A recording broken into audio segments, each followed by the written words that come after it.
விழுந்து விட்டார்கள். மருத்துவமனையில் கொண்டு போய் சேர்த்த பொழுது தலையில நரம்பு வெடிக்கக்கூடிய நிலையில இருக்கு, பிளட் லீக் ஆயிட்டு இருக்கு. என்ன பண்ணணும்னு தெரியல. நம்முடைய அருமையான போதர் பாஸ்டர் மனோரையாட்ட சொன்னோம். அவங்க உடனே சீலன் பாஸ்டர்ட்ட போன் பண்ணுங்க. நாங்க இங்க கேட்டோம். இவங்க உடனே அப்படியே நாங்க வெள்ளூர் சிஎம்சி மருத்துவமனை இருக்க அங்க இருக்கக்கூடிய ஒரு டாக்டர் அம்மாவுடைய அங்க ஊழியம் செய்யக்கூடிய ஒரு அம்மாவுக்கு போன் பண்ணி பல விதங்களில் முயற்சி பண்ணி சிஎம்சியில் கொண்டு போய் சேர்த்து ஓப்பன் சர்ஜரி நான் போய் பார்க்க போயிருந்தேன். கிட்டத்தட்ட 4 நாள் முடிக்கவே இல்லை. நான் போய் பார்க்கிறேன், ரஞ்சிதா அப்படிங்கிறேன், சத்தமே இல்லை, சத்தமே இல்லை. 2 பிள்ளைகள், என்ன செய்யனே தெரியல. தம்பி அவருடைய கணவர் ஜெபராஜ் அப்படியே சோர்ந்து போய் நிலையில என்ன பண்ணனே தெரியலங்கிறாரு. சபை முழுசு ஒரே பதட்டம். கர்த்தருக்கு நல்ல ஊழியம் செய்யக்கூடிய அற்புதமான குடும்பம். எனக்கு சபையில எனது நல்ல பக்கபலமாய் நின்று செயல்படக்கூடிய அருமையான ஒரு குடும்பம். சபை முழுசு ஒரே அப்படியே உட்கார்ந்துட்டு கிறிஸ்துமஸ் நியூ இயர் ப்ரோக்ராம் நடத்தணும். ஒரு ப்ரோக்ராம் நடத்தல. பிரைஸ் எல்லாம் வாங்கியாச்சு. எல்லாம் அப்படியே மூட்டை கட்டி வச்சிருக்கு. என்ன பண்ணனே தெரியல. நல்ல உபவாசம் இருந்து கண்ணீரோடு ஜெபம் பண்ணோம். கர்த்தர் கிருபையாய் பாதுகாத்து அற்புதமாய் கொண்டு வந்து ஓப்பன் சர்ஜரி, தலையில ஓப்பன் சர்ஜரி அப்படியே ட்ரில் பண்ணி உள்ள எடுத்து உள்ள அப்படியே பாத்தீங்கன்னா அந்த இடங்களை கிளிப்பிங் பண்ணி இன்னைக்கு ஆண்டுடைய கிருபையினால இடையில சவுண்டும் கம்மியா இருந்துச்சு. இப்ப சவுண்டும் நல்லா ஆயிட்டு அவர்கள் திரும்ப மீண்டுமா இந்த வில்லுப்பாட்டுல அவங்க வரந்தட்டியும் வில்லுப்பாட்டு நடத்த வேண்டாம் சொல்லி கொஞ்ச நாள் நிறுத்தி வச்சு மீண்டுமாய் அவர்களை கொண்டு வந்து மீண்டுமாய் இந்த ஸ்டேஜ்ல உட்கார அவங்க வந்ததுக்கு அப்புறம் தான் வில்லுப்பாட்டை நாங்க மீண்டுமாய் துவங்கினோம். கர்த்தரை காக்கும் தெய்வம் வேறு எங்கு ஒன்றுமில்லை. கர்த்தரை காக்கும் தெய்வம்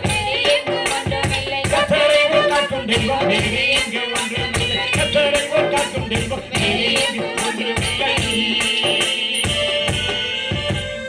அருமையான தேவனுடைய ஜனங்களே, அந்த நாட்களிலே அந்த ராகாவை தேவன் பாதுகாத்தாரையா. அந்த ராகாவின் வயிற்றிலே புண்ணியவானாக பிறந்தார் போவாஸ். பாருங்க, இந்த ரூத்தின் மீது அவன் மிகுந்த கரிசனையோடு விசாரித்தான். யார் இந்த பெண்ணிவள் என்று சொல்லி கேட்கின்ற பொழுது இவள் உங்களுடைய சொக்காரங்க இருக்காங்க பாத்தீங்களா, எலிமெலேக்கு அவங்களுடைய மருமகள் என்று சொல்லி சொன்னார்கள். உடனே ரூத்தை அழைத்து அன்போடு விசாரிக்கிறான். சொல்கிறான், அருமையான என் அன்பு மகளே, நீ உன்னுடைய அத்தைக்கு நீ செய்த உபகாரங்களை நானும் கேள்விப்பட்டிருக்கிறேன். இஸ்ரவேலின் தேவனாகிய கர்த்தரின் செட்டிலின் கீழே நிழலின் கீழே அடைக்கலமாய் வந்த உனக்கு அவராலே நிறைவான பலன் கிடைக்குமம்மா என்று சொல்லி சொன்னார்கள். உடனே மகிழ்ச்சியோடு அவள் காணப்பட்டாள். அவள் சொன்னாள், ஐயா, நான் அந்நிய தேசத்தாளா இருக்கிறேன். நீங்கள் எனக்கு பாராட்டக்கூடிய இந்த உதவிக்கு நான் என்னையா நன்மை செய்யக்கூடும் என்று சொல்லி சொன்னார். அதோடு அந்த போவாஸ் நிறுத்திக் கொள்ளாமல் என்ன தெரியுமா சொன்னார்? உனக்கு தாகம் எடுத்தால் என் அறுப்பறிக்கிற ஜனங்களோடு சேர்ந்து அவர்கள் கூடாரம் போட்டிருக்கிறார்களே, அந்த கூடாரத்தில் அவரோடு சென்று அமர்ந்து நீ தாகத்திற்கு நீ பானம் பண்ணி தண்ணி அங்கே ஜலம் பானம் பண்ணிக்கொள்ளலாம் என்று சொல்லி சொன்னார். அதோடு கூட மாத்திரமல்ல, அந்த மதிய நேரத்திலே ஆகாரத்தை புசிக்கிற அந்த தருணம் வந்த பொழுது இந்த போவாஸ் அவளையும் தன்னுடைய கூடாரத்திற்கு அழைத்துக் கொண்டு வந்து அவளுக்கு வலுத்த பயிரை கொடுத்தான் ஐயா. அவள் என்ன தெரியுமா செய்தால், அவள் தானும் திருப்தியாய் புசித்து விட்டு கொஞ்சம் சிறிது எடுத்து வைத்தாள் ஐயா தன்னுடைய அத்தைக்கு. அத்தையை தன்னுடைய சிந்தையிலே நிறுத்தியே செயல்பட்டாள். தேவன் இவளை தன்னுடைய சிந்தையிலே நிறுத்தியே செயல்பட்டார். நாம் நம்முடைய குடும்பத்தை நன்றாய் பராமரித்தால் தேவன் நம்மை அற்புதமாய் நடத்துவார் ஐயா. இப்படிப்பட்ட நேரத்தில் அந்த போவாஸ் அந்த வயலிடத்திலிருந்து மறுபடியும் திரும்பி செல்கிற பொழுது என்ன தெரியுமா சொன்னார்?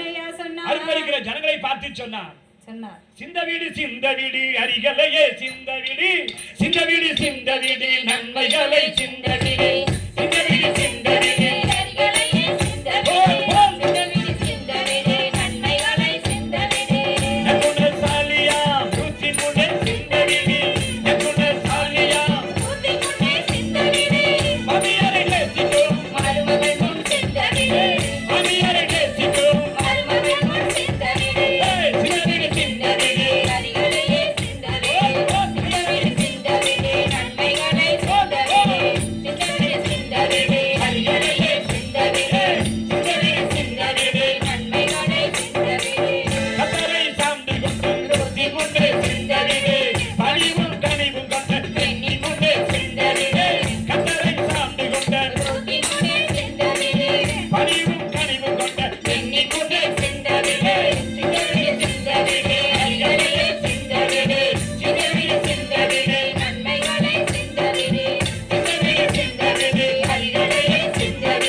தேவனுடைய ஜனங்களே, எத்தனை பேர் நீங்க அந்த வயலை அறுக்கிறதெல்லாம் பார்த்திருக்கீங்க?